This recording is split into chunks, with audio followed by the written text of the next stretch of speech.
C'était les premières élections législatives dans les territoires palestiniens depuis 10 ans. C'était aussi la première fois que les islamistes du Hamas y participaient.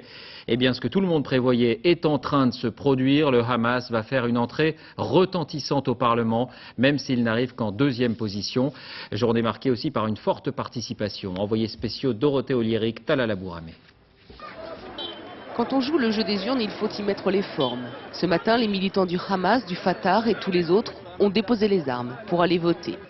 Même respect des règles démocratiques à Gaza où le Hamas fait une percée. Les militants du Hamas ont perpétré des dizaines d'attentats suicides et fait des centaines de victimes, mais personne ne les blâme.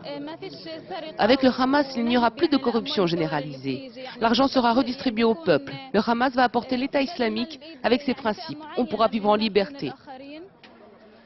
Hala est une jeune femme moderne, éduquée. Elle a suivi des études universitaires et va voter elle aussi pour le Hamas. L'instauration d'un État islamique et de la charia ne l'effraie pas, au contraire. L'intégrisme est pour elle un passage obligé.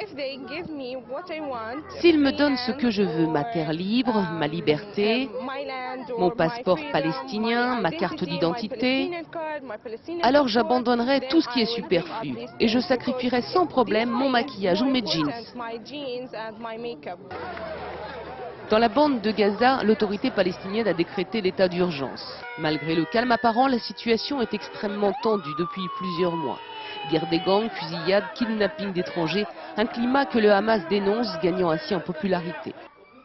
Saïd Siam est l'un des leaders du mouvement intégriste.